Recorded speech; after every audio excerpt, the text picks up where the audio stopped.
এই দেশে আন্দোলন ব্যর্থতার কোনো সুযোগ নাই, 100% সাকসেস হবে। ওরা যদি সমস্ত বাংলাদেশের আরো শত হাজার লোক মারা যায় রক্তের মাধ্যমে, এইরকম আবু সাইদ সৃষ্টি হবে, এইরকম ওই বোনেরা সৃষ্টি হবে যে পুলিশের গাড়ির সামনে দাঁড়িয়েছে, ওইরকম প্রফেসর ডাকেনবার্জি সৃষ্টি হবে যে এইভাবে আটকে ধরবে তার ছাত্রকে যে আমাকে নিয়ে যা, নিবেন না। ওইরকম মাহবুবউদ্দিন খুকনের মতো আমাদের যে সুপ্রিম কোর্ট বারের প্রেসিডেন্ট আছে তার মতো লোক বলবে যে আমাকে অ্যারেস্ট করেন, কিন্তু এই ছাত্রদের অ্যারেস্ট করে না। সেই গণবিপ্লব ম্যাস রেভলিউশন অলরেডি স্টার্টেড। আমাদের constitution is the best constitution, 30 লক্ষ শহীদের রক্তের বিনিময়ে আমাদের অর্জিত, এবং আমাদের প্রারম্ভিকতায় লেখা আছে শুধু বাংলাদেশের শান্তি রক্ষা করে, সমস্ত বিশ্ব শান্তি রক্ষায় আমাদেরকে সব জায়গায় আমরা পার্টিসিপেট করব। কিন্তু সবচেয়ে বড় দুঃখ হলো যে সেই সংবিধান, সেই জাতির পিতার কন্যা এত বেশি ফ্যাসিস্ট হয়েছে, এত বেশি ক্ষমতা, দাম্ভিকতা, অহংকারী হয়েছে যে এই দেশের মানুষকে সে কোনো মানুষ মনে করে না। যে তার সাংবাদিক সম্মেলনের একদম ফিউরিয়াসের জনগণ ছিল, কারণ জনগণ সম্মানিত ফিল করে নাই।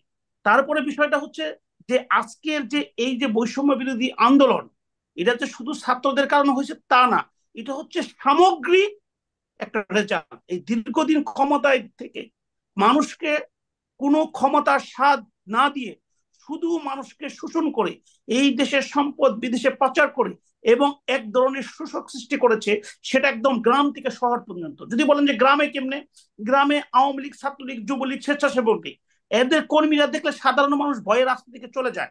যদি বলেন যে এর এক্সাম্পল কি, আমি একটা এক্সাম্পল। 2018 নভেম্বর মাসে আমাকে প্রকাশ্য পিটিয়ে মেরে ফেলার চেষ্টা করেছে। আমি মামলা দিয়েছি, মামলা ইনভেস্টিগেশন হয়েছে পিবিআই দ্বারা, সেই মামলা গুম হয়ে গেছে। এখন আমি যদি কোশ্চেন করি এই অগস্ট মাসে যে ইন্ডিমনিটি একটির বিরুদ্ধে আমি একজন সোচ্চার যোদ্ধা ছিলাম, তা আমি মার খেলাম, মেরে ফেলতো, আমি কেবল ব্যারিস্টারি পাস করে এসেছি, আমি বড় ছেলে, আমার ভাই বোন সকলকে আমি চেষ্টা করেছি তাদেরকে আমার মতো করার, সেখানে আমি মানুষকে সেবা করতে যে আমাকে মেরে ফেলার চেষ্টা করলো এই ছাত্রলীগ, আমি কোনো বিচার পাইনি। তখন দেখছি এদের বিরুদ্ধে এই যে দীর্ঘ বছরের পর বছর এরা এই ছাত্রলীগ, যুবলীগ, স্বেচ্ছাসেবী এবং সরকারি আমলারা, এই সরকারি আমলাদের দিকে তাকাবেন, একটা ইউনো থেকে আরম্ভ করে, মানে আপনার এসিল্যান্ড থেকে আরম্ভ করে কোন কর্মকর্তার চেহারার সাথে এই বাংলাদেশের সাধারণ মানুষের চেহারা আপনি মিলাতে পারবেন না। তাদের চেহারার মধ্যে একটা জৌলুস ভাব এসেছে এবং দুর্নীতিতে ম্যাক্সিমাম দুর্নীতিতে। এবং সবচেয়ে বড় যে বিষয়টা, কেন এই ফিউরিয়াসটা হয়েছে, আপনারা এখানে দুইজনই চাকরিজীবী, আপনারা বুঝতে পারবেন, সেটা হলো এখানে সিনিয়র জুনিয়র যে কমান্ডিং সিস্টেমটা ছিল সেটা নাই। একটা থানায় নট অনলি ওয়ান ওসি, তদন্ত ওসি, আরো কয়েক ধরনের ইন্সপেক্টর রেখেছে, এবং কি মন্ত্রণালয় সচিব, আপনার বিভিন্ন ধরনের পোস্ট রেখে বিশেষ করে জুনিয়ররা এটাকে আপনার লিড দিচ্ছে, যে কারণে মানুষের ভিতরে প্রত্যেকটা ক্ষেত্রে আপনার আজকের এই আন্দোলন কেন গণমানুষের আন্দোলন, 1971 সালে কিন্তু ম্যাক্সিমাম পার্টিসিপেট করেছিল সাধারণ গণমানুষ, নেংটি পড়া লোক।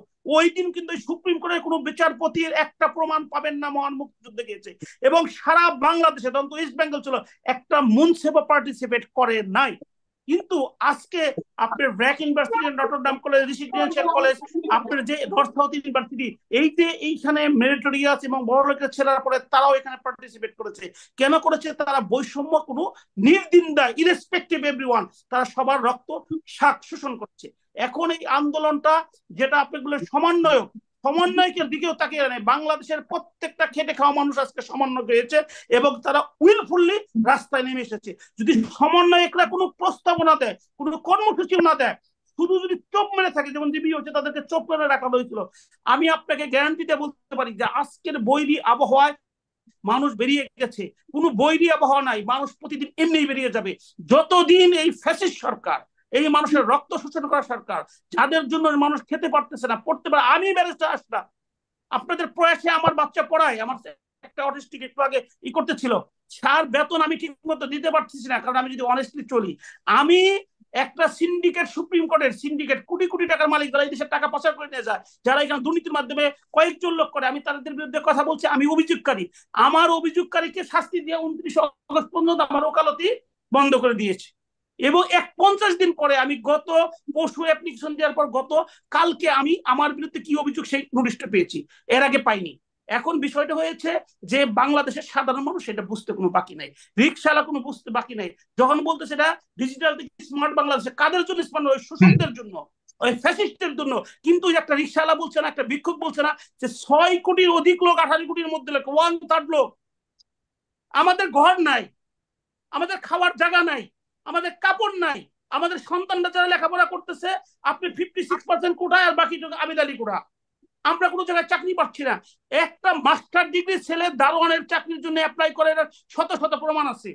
এখন সকলের কাছে করজোড়ে নিবেদন করি, দেশপ্রেমিক সৈনিকদের কাছে, যারা পুলিশ বাহিনীতে আছেন, যারা বিভিন্ন জায়গায় আছেন, দেশটা আমার আপনার, দায়বদ্ধতা আমার আপনার। আজকে যে মা বোনরা রাস্তায় নেমেছে, যে আমার একজনের সন্তান হয়ে গেছে, আজকে প্রিয় রংপুরের সেই মাটা বলেছে যে আমার সন্তানটা, চোখে পানি চলে আসে, আমি এর বিচার চাই, আমি এই আন্দোলনে একত্রিত হব।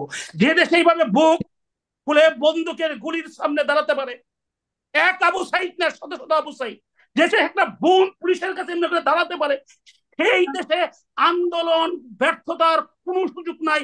100% সাকসেস হবে। ওরা যদি সমস্ত বাংলাদেশের আরো শত হাজার লোক মারা যায়, রক্তের মাধ্যমে এইরকম আবু সাইদ সৃষ্টি হবে, এইরকম ওই বোনেরা সৃষ্টি হবে যে পুলিশের গাড়ির সামনে দাঁড়িয়েছে, ওইরকম প্রফেসর ডাকেনবার্জি সৃষ্টি হবে যে এইভাবে আটকে ধরবে তার ছাত্রকে যে আমাকে নিয়ে যান, নিবেন না। ওইরকম মাহবুবউদ্দিন খুকনের মতো আমাদের যে সুপ্রিম কোর্ট বারের প্রেসিডেন্ট আছে তার মতো লোক বলবে যে আমাকে অ্যারেস্ট করেন, কিন্তু এই ছাত্রদের অ্যারেস্ট করে না। সেই গণবিপ্লব mass revolution already started, just wait. আর আপনাদেরকে বলবো যে যেখানে আছে, ফেসবুক বিশেষ করে দেশের বাইরে, আপনারা দয়া করে লেখেন, আপনারা দয়া করে শেয়ার করেন, আপনারা আমাদের অনুভূতিগুলো বলেন। আমাদের ইসমাইল, আমি, আমাদের অনেক সীমাবদ্ধতা আছে, সেই সীমাবদ্ধতা আমরা জয় করে ফেলছি। সীমাবদ্ধ একটাই, মৃত্যু। মৃত্যু হলে হবে, কিন্তু যতক্ষণ আছি দেশের মানুষের কথা বলবো। আপনারা দয়া করে যে যেখানে আছেন, শুধু এই ফ্যাসিস্ট সরকারের এই যে অনিয়ম, এই যে অত্যাচার, এই যে বৈষম্য, এই যে নির্বিচারে হত্যা, সর্বশেষে একটা কথা বলে শেষ করবো যে আজকের একটা সুফল দেখেন। ঢাকা শহরে একটা পুলিশের সাজো ওভেনের সামনে স্টুডেন্টরা উঠে সেখানে রং করতেছে, লিখতেছে ভুয়া খুনি, একটা পুলিশ অফিসার তাদেরকে কিছু বলে নাই। তারা আপনার আমার মতো সুন্দরভাবে দেখেছেন, দ্যাট ইজ দ্য পয়েন্ট। এবং প্রত্যেকটা পুলিশ অফিসার এইরকম ভাবে, কিছু কিছু পুলিশ অফিসার আছে, আমাদের জিল্লুর রহমান সাহেব বুঝবেন, তারা মনে করতেছে এই আন্দোলনে যত বেশি আমি কুত্তা হইতে পারবো তত বেশি আমি প্রমোটেড হবো, আমার অমুক জেলার এসপি বানাবে, অমুক জেলার ডিআইজি বানাবে, অমুক প্রতিষ্ঠানে বানাবে, আমি এই দেশটাকে লুটে পুটে খাবো।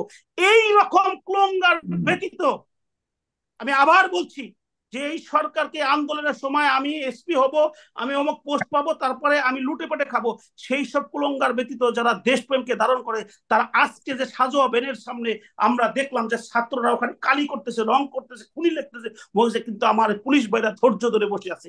আমাদের সেই 1971 সালে 25 মার্চ ওই রাজারবাগে যেমন পুলিশরা বিপ্লব আরম্ভ করেছিল, আমাদের 1971 সালে যে আমার সেনাবাহিনীরা ছিল ওই পশ্চিম পাকিস্তানে মতিউরের মতো লোক যে বিমান নিয়ে বিদ্রোহ ঘোষণা করেছিল, আজকে মানুষকে বাঁচানোর জন্য এই স্বৈরাচার, এই ফ্যাসিস্ট সরকার যারা রক্ত তাদের কখনোই মন গলে না, তাদের কাছ থেকে সবাইকে একত্রিত হয়ে কাজ করতে হবে। ধন্যবাদ হেজ দ্য পিপল, ধন্যবাদ সাইবুর সাগর ভাইকে যে আমাকে বলার জন্য সুযোগ দিয়েছেন।